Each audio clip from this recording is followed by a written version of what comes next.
திருச்சிக்கு பக்கத்தில் இருக்கிற ஒரு லேடிஸ் ஹாஸ்டலுங்க. அதாவது காலேஜ் கேம்பஸ்குள்ளேயே இருக்கிற ஒரு லேடிஸ் ஹாஸ்டலில் 2 பொண்ணுங்க ஒரு ரூமில் படுத்து தூங்கலை. ஒரு பொண்ணு மட்டும் பங்க் பெட்டில் உட்காந்து ஃபோன் நோண்டிகிட்டு இருக்கிறாங்க, ரீல்ஸ் பார்த்துட்டு இருக்கிறாங்க. இன்னொரு பொண்ணு தனியாக காட். அந்த ரூமில் மொத்தம் 2 பங்க் பெட், ஒரு தனி பெட் இருக்கும், விண்டோ இருக்கும், 10க்கு 10 ரூம் தான். இந்த ரூமில் இந்த 2 பொண்ணுங்க மட்டும்தான் இருக்கிறாங்க. அந்த பொண்ணு படுத்திருக்கும் போது திடீர்னு அந்த பொண்ணுக்கு மேலே, அதாவது அந்த தனி காட்டில் படுத்துருக்குறாங்க இல்லையா, அந்த பொண்ணோட கண்ணுக்கு ஒரு பிளாக் கலர் ஷேடோவில் ஒரு உருவம் தெரியுதுங்க. அந்த உருவம் இவங்க கட்டில் கடியிலேருந்து ஏறி அந்த பொண்ணோட கையை பிடிச்சிக்கிட்டு காலையும் பிடிச்சிருக்குதுங்க. லைக் காலை வச்சு மிதித்த மாதிரி இல்லை, கையை வச்சு பிடிச்ச மாதிரி தான் இருக்குது. 4 கை இருக்கிற ஒரு கருப்பு கலர்ல ஒரு உருவமா பார்க்கறதுக்கே ஒரு மாதிரி வினோதமா இருந்திருக்குது. இந்த பொண்ணால கத்த முடியல, அழுக முடியல. பக்கத்திலே இருக்கிறாங்க அவங்களோட ஃப்ரெண்டு. இந்த பங்க் பெட்ல கீழே தான் படுத்து நோண்டிட்டு இருக்காங்க. அவங்க என்ன பாக்குறாங்கிறது முதற்கொண்டு இந்த பொண்ணால பார்க்க முடியுது. போன்ல ரீல்ஸ் பார்த்துட்டு இருக்காங்க. அந்த பொண்ணோட பேரை சொல்லி கத்தலான்னு சொல்லிட்டு தோணுது, கத்த முடியல. கண்ணுலாம் கலங்குது, ஆனா அழுக வரல. இப்போ அந்த பொண்ணு எப்படியாச்சும் நம்மளை பாத்திர மாட்டாளா, நம்மளை காப்பாத்திர மாட்டாளான்னு சொல்லிட்டு இந்த பொண்ணுக்கு ஒரு பதட்டத்தோடய பார்த்துட்டு இருக்கும் போது அந்த பொண்ணு திரும்பி பார்த்துருக்குறாங்க. ஆனால் எந்த ஒரு ரெஸ்பான்ஸுமே பண்ணாம யதார்த்தமா பார்த்துட்டு அவங்களோட போனை நோண்ட ஆரம்பிச்சிருக்கிறாங்க. இந்த கருப்பு புகை மாதிரியான உருவம் இந்த பொண்ணு கிட்டக்க மெதுவா வர வர இந்த பொண்ணால நல்லாவே உணர முடியுது. அந்த ஒரு நொடியில நந்தினி இறந்துட்டோன்னு நினைச்சிருக்கிறாங்க. ஆனால் நடந்ததே வேறங்க. யார் இந்த நந்தினி? எதனால ஒரு கருப்பு புகை மாதிரியான உருவம் இவங்களோட லேடிஸ் ஹாஸ்டல்ல இவங்களை டிஸ்டர்ப் பண்ணணும்? ஆல்ரெடி நந்தினியோட குடும்பத்துல ஏகப்பட்ட அமானுஷங்கள் அவங்களோட கிராமத்துல நடந்திருக்குது. நந்தினி இந்த அமானுஷங்கள்ல இருந்தெல்லாம் வெளியே வந்தாங்களா, வரலையாங்கிற ஒரு சுவாரஸ்யமான ஸ்டோரியை தான் இன்னைக்கு நம்ம ஷோல பார்க்க போறோம். ஷோக்குள்ள போறதுக்கு முன்னாடி சேனலை சப்ஸ்கிரைப் பண்ணாதவங்க சப்ஸ்கிரைப் பண்ணிட்டு பக்கத்துல இருக்க பெல் ஐகானை தட்டி விட்டுருங்க. வாங்க ஸ்டோரிக்குள்ள போலாம். Welcome to our show Devil's kitchen.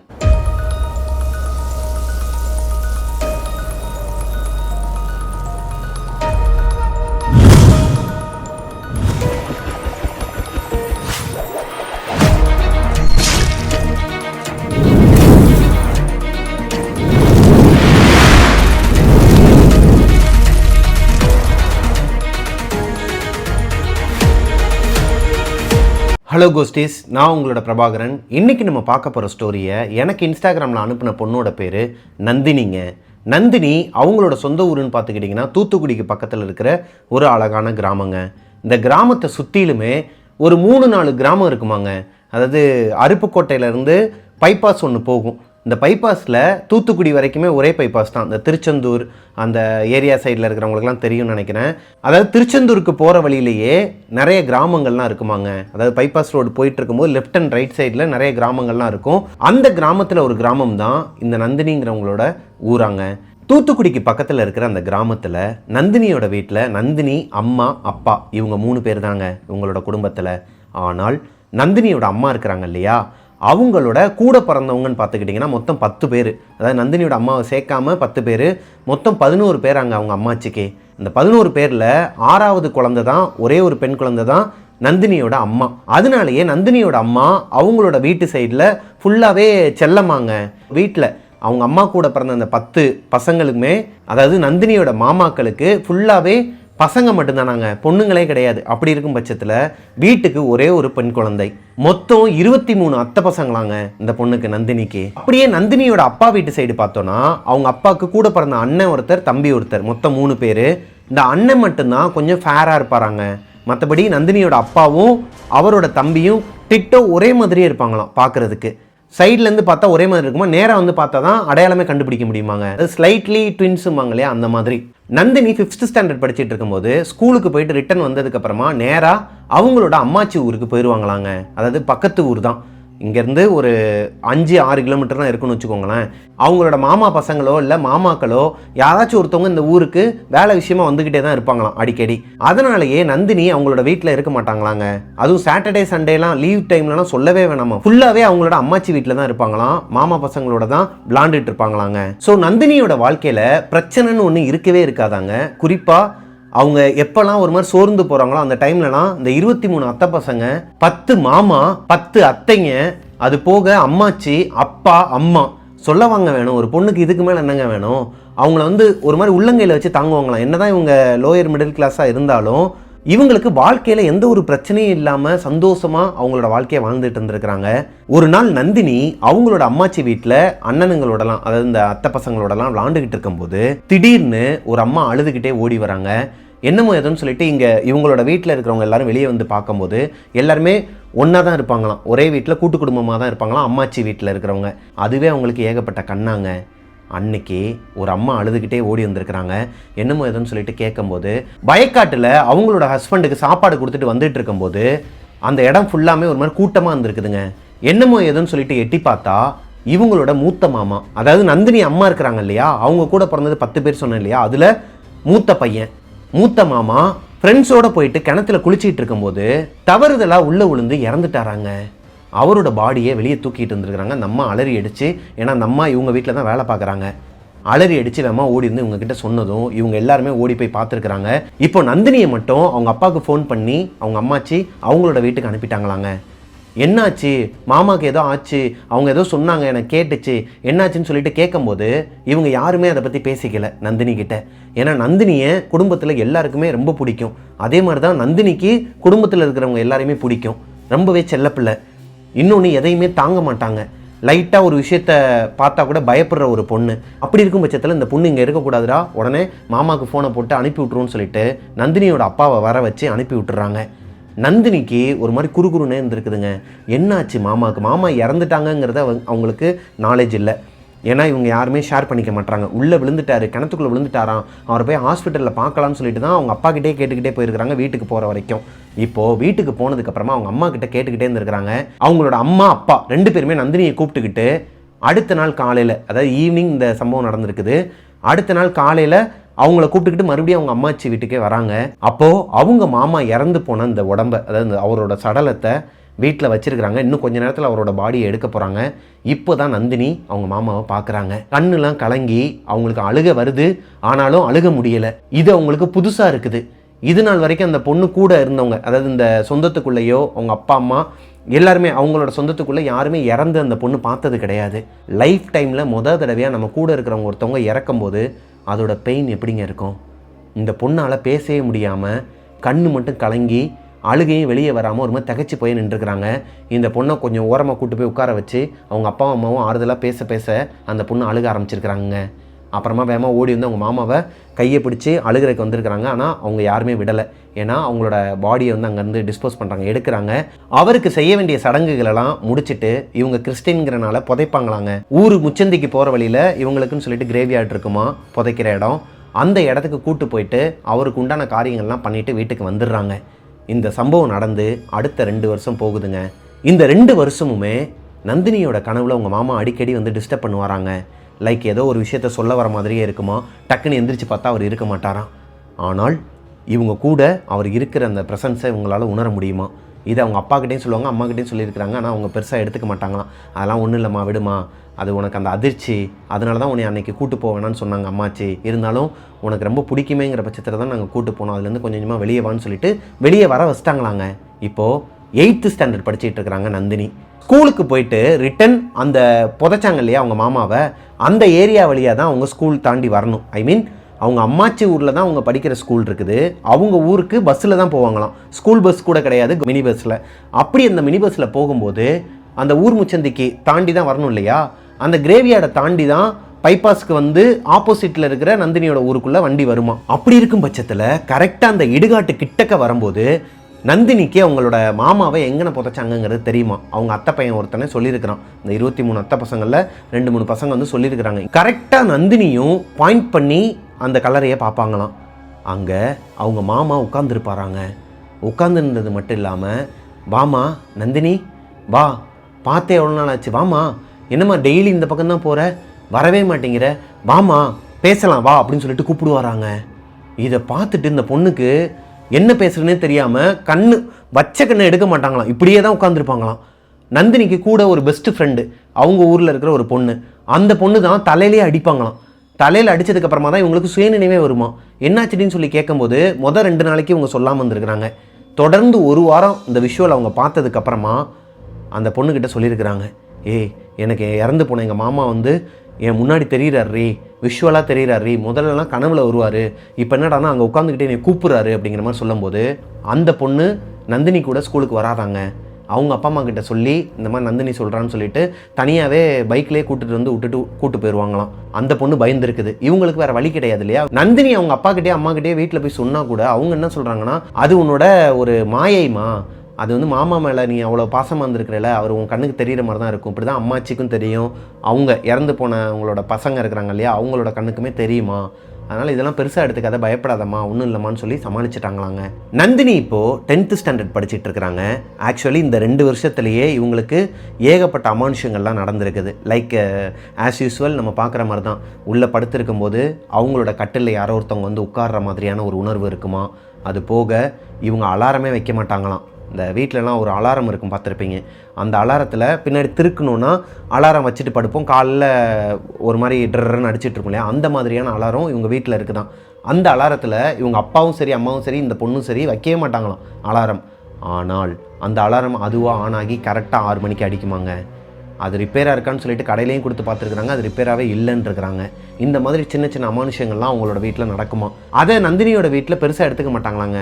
ஜெபம் பண்ணுறது, அப்பப்போ ஃபாதரை வீட்டுக்கு கூப்பிட்டு வந்து இந்த ஹோலி வாட்டர்லாம் தெளிக்கிற இந்த மாதிரியான வேலைகள்லாம் பார்த்துட்டு இருந்துருக்குறாங்க.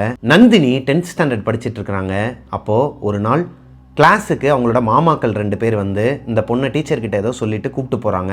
என்னாச்சுன்னு சொல்லிட்டு நந்தினி கேட்கும்போது அவங்க எதுவுமே சொல்ல மாட்டாங்க.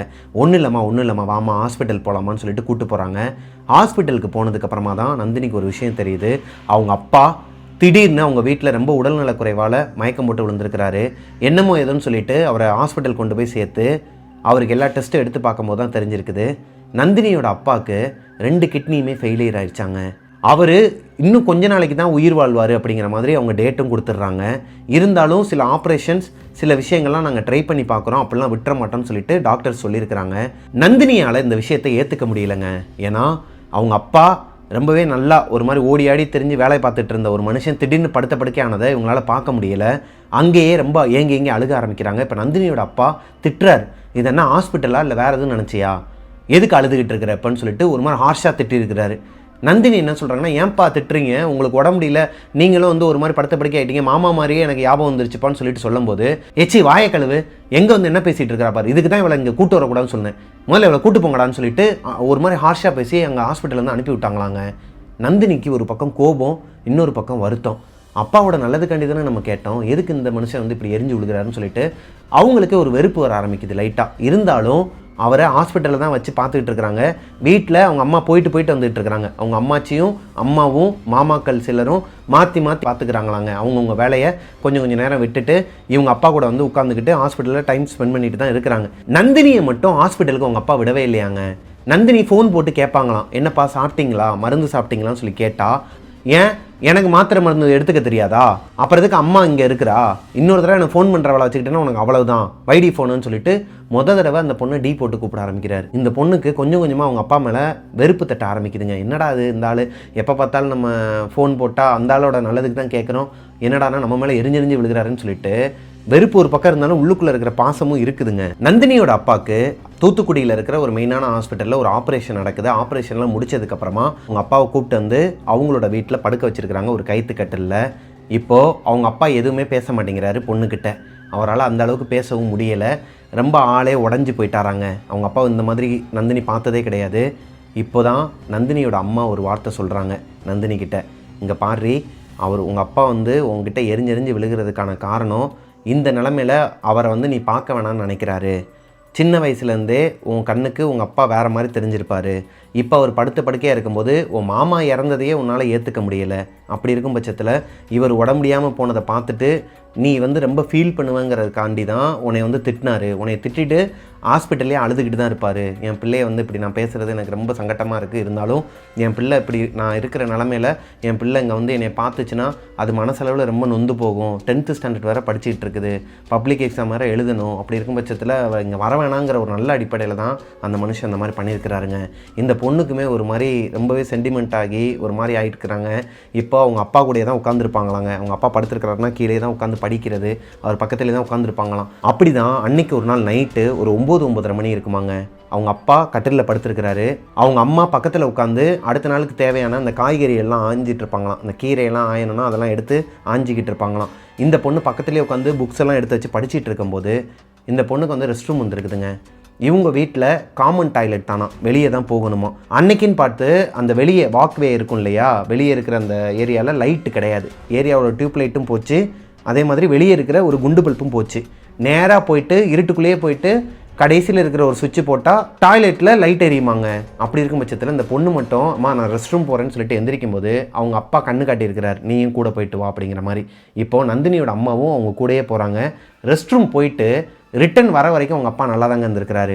ரிட்டன் வந்து பார்த்தா நேராக மேலே பார்த்து படுத்திருந்த அவங்க அப்பா இப்படி குப்புரை படுத்திருக்கிறாராங்க. கீழே கட்டில் பார்த்த மாதிரி இப்படி படுத்திருக்கிறாராம். இவங்களுக்கு ஒன்றுமே புரியலை. அவரால் நகரக்கூட முடியாதான் இந்த ஆப்ரேஷன் முடிச்சுட்டு. எப்படி இது சாத்தியமாகும்? நேராக படுத்திருந்த மனுஷன் எப்படி தலைகீழ படுத்திருப்பாரு? என்னாச்சுப்பான்னு சொல்லிட்டு இந்த பொண்ணு கிட்டக்க தாங்க போய் உட்காந்துட்டு அவர் தோல் மேலே கை வச்சிருக்கிறாங்க. முதுகில் கை வச்ச உடனேயும் டக்குன்னு எந்திரிச்சு இவங்களை வயிற்றுல பிடிச்சிக்கிட்டு அப்படியே நடுங்க ஆரம்பிச்சிருக்கிறாருங்க. அவருக்கு ஃபிக்ஸ் வந்து இருக்குது. ஃபிக்ஸ் வந்து ஒரு மாதிரி ரொம்ப இழுத்துக்கிட்டு இருந்திருக்குது. இவங்க மேலே அந்த இடுப்பை ஒட்டி இப்படி கையை வச்சு பிடிச்சவரால் அதை விடவே முடியலையாம். இவங்களாலையும் எடுக்கவே முடியல. இந்த பொண்ணு பயந்துருக்குறாங்க. என்னாச்சுப்பா அவங்க ரொம்ப ஒரு மாதிரி சாகுற ஸ்டேஜுக்கு போயிட்டாராங்க. இவங்க அம்மா கத்தி அங்கே இருக்கிறவங்களெல்லாம் கூப்பிட்டு இவங்களோட மாமா பசங்க எல்லாரையும் வர வச்சு கிட்டத்தட்ட ஒரு 10 நிமிஷமாக போராடி இருக்கிறாங்க. போராடி அந்த கையை எடுத்து விடுறதுக்குள்ளே இவங்க படாத பாடுபட்டுருக்குறாங்க. ஒரு வழியாக அந்த கையெல்லாம் எடுத்து அவங்க அப்பாவை கார்லேயே ஹாஸ்பிட்டல் கூட்டு போயிருக்கிறாங்க. ஹாஸ்பிட்டல் கூட்டு போனதுக்கப்புறமா நந்தினியை அவங்க அம்மாவும் மட்டும்தான் வீட்டில் இருந்திருக்கிறாங்க. அவங்களோட வீட்டில் அன்னைக்கு நைட்டு முழுக்க நந்தினியோட அம்மாவுக்கும் தூக்கமே கிடையாதாங்க. அவங்க அப்பாவுக்கு என்னாச்சோ ஏதாச்சோ, ஃபோனும் வரல. கூப்பிட்டு போனவங்க ரொம்ப சிவியராக இருக்கிறாரு, சீரியஸ் கண்டிஷனில் இருக்கிறாருன்னு சொல்லிட்டு கொஞ்ச நேரத்துக்கு அப்புறமா அவங்க அம்மாச்சி வந்து வீட்டில் விட்டுட்டு மிட் நைட் ஒரு 1 மணி 1:30 மணி இருக்குமாங்க. நந்தினி தூங்கிட்டு இருக்கிறாங்க. அவங்க அம்மா எந்திரிச்சு போயிட்டாங்க. அவங்க அம்மாச்சி அவங்க கூட படுத்துருக்குறாங்க. காலையில் எந்திரிச்சு பார்க்கும்போது தான் நந்தினிக்கே தெரியுது அம்மாச்சி கூட இருக்கிறாங்க அப்படிங்கிறது. இப்போது காலையில் ஒரு 10-10:30 மணி இருக்குமாங்க. அவங்க அம்மாச்சி நந்தினியை கூப்பிட்டுக்கிட்டு அம்மா வாமா, அப்பாவுக்கு ரொம்ப சிவியராக இருக்குதான், போய் என்னன்னு பார்த்துட்டு வந்துடலாம்னு சொல்லிட்டு நந்தினியும் அவங்க அம்மாச்சியும் ஹாஸ்பிட்டலுக்கு போய் பார்க்குறாங்க. உள்ளே போனால் பார்க்கவே விடலையாங்க. அவங்க அப்பா வந்து ரொம்ப சீரியஸ் கண்டிஷனில் இருக்கிறாரு. நாங்கள் எதனாலும் இப்போதைக்கு அலோவ் பண்ண முடியாது, ஐசியூவில் வச்சிருக்கிறாங்க, யாரையுமே இப்போதைக்கு அலோவ் பண்ண மாட்டோம்னு சொல்லிட்டு வெளியவே உட்கார வச்சிருக்காங்க. கொஞ்சம் நேரத்துக்கு அப்புறமா நந்தினியோட அம்மாச்சி எல்லாருமே சேர்ந்து மா நீ அம்மாச்சி வீட்டுக்கு போயிரு அப்படிங்கிற மாதிரி சொல்கிறாங்க.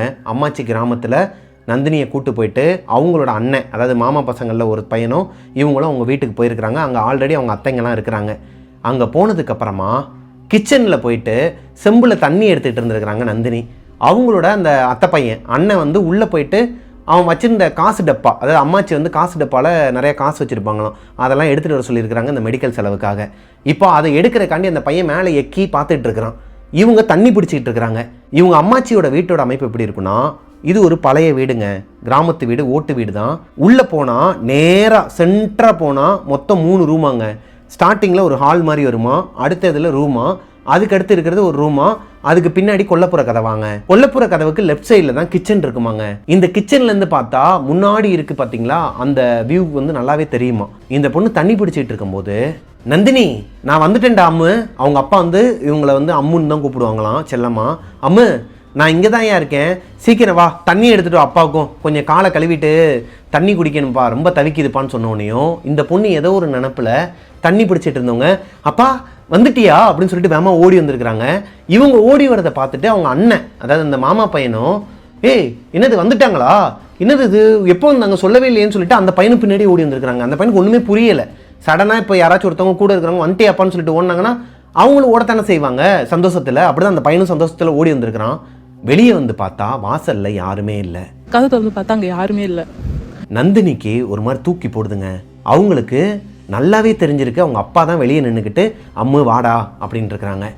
இப்போ அந்த பையனுக்கு எப்படி இருக்கும், கூட இருந்த பையனுக்கு, ஏய் நீ அப்பாவோட ஞாபகத்திலே இருக்கிறனால உனக்கு அந்த மாதிரிலாம் ஒரு விஷுவல்ஸ் வந்துட்டு போகுதுன்னு நினைக்கிறேன், நீ ஏதோ கற்பனை பண்ணிக்கிற அப்படிங்கிற மாதிரி சொல்லணும். இல்லை கற்பனைலாம் இல்லை, எனக்கு நல்லாவே கேட்டுச்சு, அம்மு வெளியே வான்னு சொல்லிட்டு அப்பா கூப்பிட்டாரு, அப்பாவோட குரல் தான், அப்பா தான் வெளியே நின்னாருன்னு சொல்லிட்டு அடித்து சொல்கிறாங்க.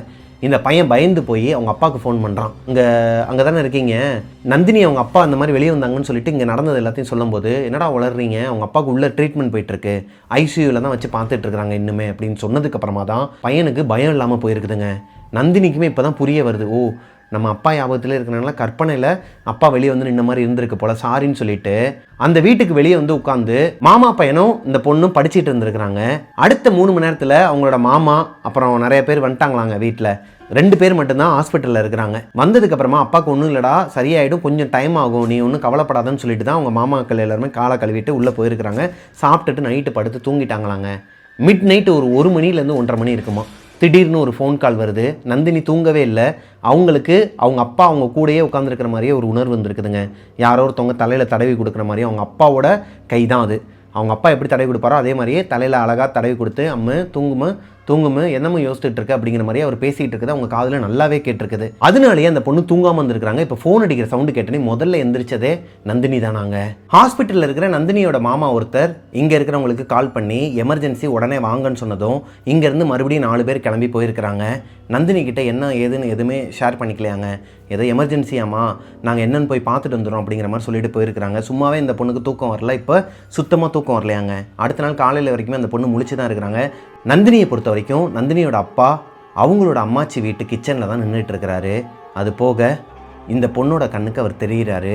இந்த பொண்ணுக்கு கூடயே பக்கத்துலேயே உட்காந்துருக்கிற மாதிரியான ஃபீலிங்கும் இந்த பொண்ணுக்கு இருந்திருக்குதுங்க. இதை அங்கே இருக்கிற அவங்களோட அம்மாச்சிக்கிட்டையும் அத்தைங்கக்கிட்டையும் சொல்லும்போது அவங்க பயந்துட்டு, அம்மா அப்படிலாம் பேசக்கூடாது, அப்பா வந்து இன்னுமே வந்து அந்த மாதிரி ஸ்டேஜுக்கெலாம் போகலாமா, நீ அப்படி வாய் வைக்காத, அப்பா வந்து காப்பாற்றிடுவாங்க அப்படி இப்படின்னு சொல்லிட்டு சமாதானப்படுத்தி சமாளிச்சிருக்கிறாங்க. ஆனால் அடுத்த நாள் காலையில் அவங்களோட வீட்டில் இருந்து அம்மாச்சி அத்தைங்க எல்லாருமே ஒரு டவேரா வர வச்சு அதில் இந்த பொண்ணை கூப்பிட்டுக்கிட்டு மதுரையில் இருக்கிற மீனாட்சி மிஷன் ஹாஸ்பிட்டலில் அப்பாவை அட்மிட் பண்ணியிருக்கிறாங்களாம்.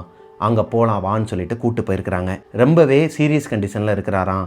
அவரை எமர்ஜென்சி வார்டில் தான் வச்சுருக்கிறாங்க. வாமா போய் ஒரு எட்டு பார்த்துட்டு வந்துடலாம், உன்னைய பார்க்கணுன்னு கூப்பிட்றாராம் அவங்க அப்பான்னு சொல்லிட்டு கூப்பிட்டு போகிறாங்க. கூப்பிட்டு போகிற வழியில் நந்தினி, அப்பா நீ ஏன்பா கையை வச்சுட்டு சும்மா இருப்பா அப்படிங்கிற மாதிரி சொல்லியிருக்கிறாங்க.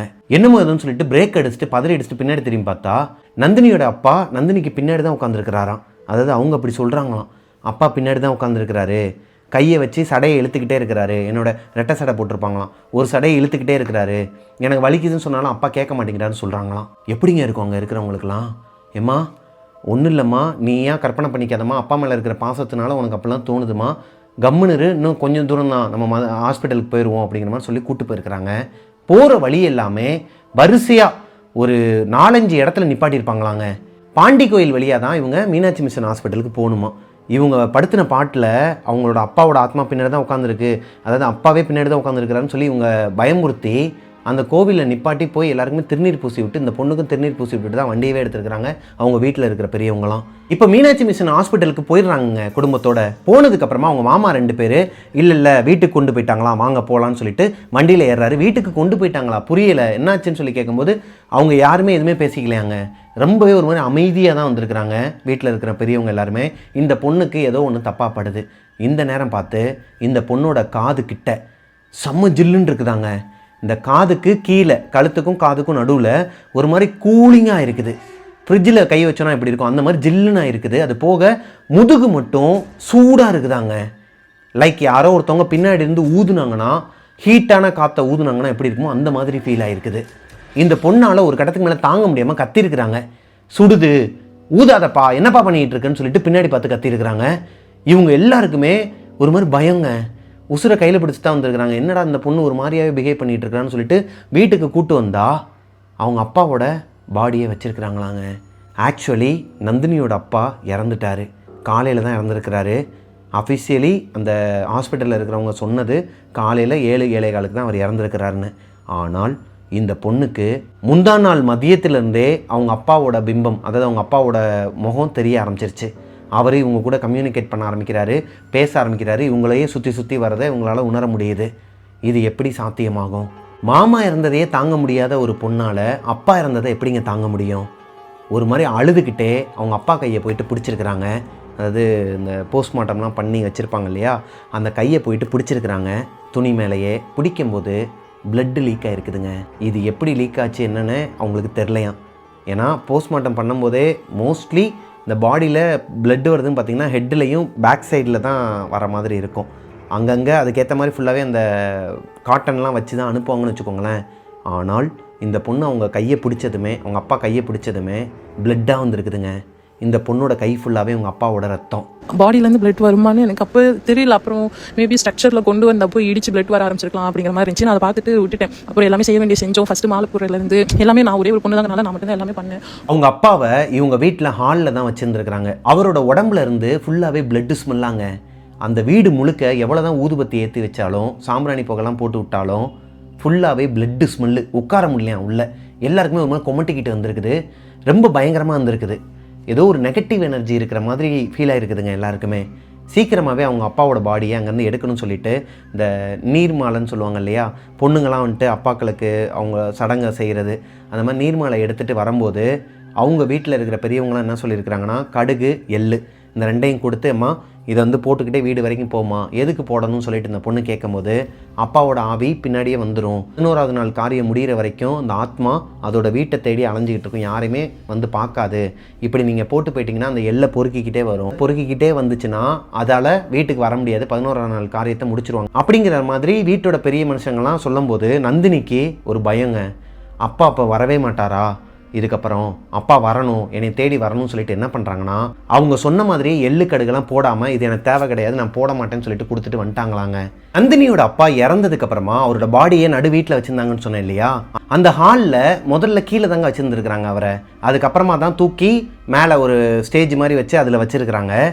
கீழே ஃபுல்லாகவே அவரோட பிளட் மார்க்காங்க. அவரை வச்சுருந்தாங்க இல்லையா, அவரோட உடம்புல மார்க் போட்டால் எப்படி இருக்கும், இந்த க்ரைம் இன்வெஸ்டிகேஷன்லாம் பார்த்தீங்கன்னா ஒருத்தவங்க இறந்துட்டாங்கன்னா சுற்றிலும் சாக் பீஸில் ஒரு மார்க் போடுவாங்க இல்லையா, அந்த மாதிரி ரத்தத்திலேயே ஒரு மார்க் இருந்தால் எப்படி இருக்கும் வீட்டு ஹாலில், அந்த மாதிரி இருந்திருக்குதுங்க. இந்த ஹாலில் இருக்கிற ரத்தத்தை எவ்வளவோ அலசி அலசி பார்த்துருக்குறாங்க, அது போகவே இல்லையா. அது ஒரு மாதிரி திட்டு அங்கங்கே இருந்துக்கிட்டே தான் இருந்திருக்குதுங்க. அந்த ஸ்மெல்லு ஒரு பக்கம். அது போக இந்த பொண்ணுக்கு நந்தினியை பொறுத்த வரைக்கும் அவங்க அப்பா அந்த ஹாலில் தான் இருக்கிறாருன்னு ஃபிக்ஸ் ஆகிடுறாங்க. இப்போது 3வது நாள், அவங்க அப்பா இறந்து 3வது நாள் இந்த பால் ஊற்றுறதுக்காண்டி போவாங்களாங்க.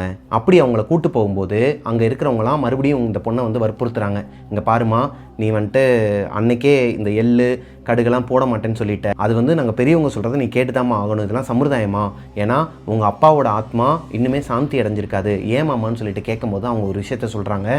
ஆக்சுவலாக அவங்க அப்பா இறக்குறதுக்கு முன்னாடி இவங்க புதைப்பாங்க இல்லையா கிறிஸ்டினில், அப்படி புதைக்கும் போது முதல் கைப்படி மண், இந்த அவரோட சபப்பெட்டி மேலே முதல் கைப்படி மண் என்னோட பொண்ணோட தான் இருக்கணும்னு சொல்லிட்டு தான் அவர் இறந்துருக்கிறாரு. அதுதான் என்னோட கடைசி ஆசைன்னு சொல்லியிருக்கிறாரு. இருந்தாலும் இவங்க யாருமே அதை இந்த பொண்ணுக்கிட்ட சொல்லலை. ஏன்னா இந்த பொண்ணை இடுகாட்டுக்கு கூட்டு போவேனா, அங்கே போயிட்டு இந்த பொண்ணுக்கு எதனா பாதிச்சிருமோ எதனா ஆயிடுமோங்கிற பயத்தில் இவங்க அம்மாச்சியும் மாமாக்கள்லாம் சேர்ந்து மறைச்சிட்டாங்களாம், அம்மாவும் சேர்ந்து. இப்போ அந்த விஷயத்தை கேட்டதுக்கப்புறமா அந்த பொண்ணுக்கு கோபம் ஒரு பக்கம் வருது, அழுக ஒரு பக்கம் வருது. நந்தினியோட வீட்டோட அமைப்பு எப்படி இருக்குன்னா, இது ஒரு 1 BHKங்க. ஒரு பெரிய ஹால் இருக்குமா, லெஃப்ட் சைடில் ஒரு ரூம் இருக்குமா, 10க்கு 10 ஒரு ரூம் இருக்குமா, அதுதான் அவங்களோட மாஸ்டர் பெட்ரூம், இவங்க எல்லாருமே படுத்து தூங்குறது. ரைட் சைடில் கிச்சன் இருக்குமாங்க. இப்போது அவங்களோட ரூம்குள்ளே போனதும் ரைட் சைடில் ஒரு கபோர்டு வச்சுருப்பாங்களாம், பழங்காலத்து கபோர்டாக மரத்துலேயே செஞ்சுருப்பாங்க. நீங்கள் நிறைய பேரோட வீட்டில் கூட இருக்கலாங்க. அந்த மர கபோர்டில் சில திங்ஸ்லாம் வச்சுருக்கிறாங்க. அது போக வெளியே மடிச்சு வச்சிருந்த துணிகளையும் எடுத்துகிட்டு போயிட்டு உள்ளே வைக்கலாம்னு சொல்லிட்டு எடுத்துகிட்டு போனால் அந்த கபோர்டை ஓப்பன் பண்ணி உள்ளே போய் வச்சிட்டு இருந்துருக்குறாங்க. வச்சிட்டு அந்த கபோர்டை மூடும்போது அந்த கபோர்டுக்கு பின்னாடி அந்த செவத்தில் ஒரு கதவை சாத்தி வச்சுருக்கிறாங்க.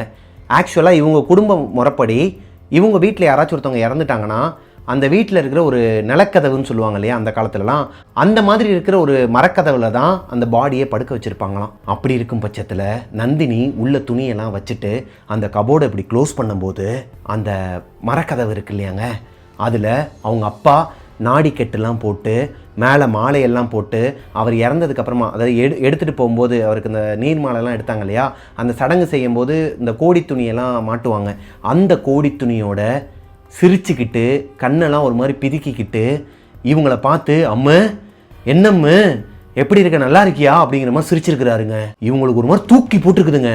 என்னதான் அப்பா மேலே பாசமாகவே இருக்கிற ஒரு பொண்ணாகவே இருந்தாலும் எப்படிங்க இருக்கும், இறந்து போன அவரை அந்த பாடையில் வச்சு எடுத்துகிட்டு போகும்போது அவர் எப்படி இருந்தாரோ அதே லுக்கில் வந்து நிற்கிறாராம் சிரிச்சுக்கிட்டு. எப்படிங்க இருக்கும் பார்க்குறதுக்கே. இவங்களுக்கு பிளட் ஸ்மெல்லாம் பயங்கரமாக அடிச்சிருக்குது. அவர் சிரிச்ச சத்தம் இவங்க காதுக்கு எக்கோ அடிக்குது. அங்கேருந்து கத்திக்கிட்டே வெளியே ஓடி இருக்கிறாங்க. அவங்க அம்மா என்னமோ எதுன்னு சொல்லிட்டு என்னாச்சுன்னு சொல்லிட்டு வெளியே ஓடி இருக்கிறாங்க. அவங்க கிச்சனில் தான் இருக்கிறாங்க நந்தினியோட அம்மா. எங்கடி போன நந்தினின்னு சொல்லிட்டு மறுபடியும் வெளியே ஓடி போய் பார்த்து என்னாச்சுன்னு சொல்லி கேட்டால் அவங்க நடந்ததெல்லாம் சொல்லியிருக்கிறாங்க. மறுபடியும் நந்தினியை கூப்பிட்டு வந்து, அதை வரவே மாட்டேன்னு சொல்லி அழுதுருக்குறாங்க நந்தினி.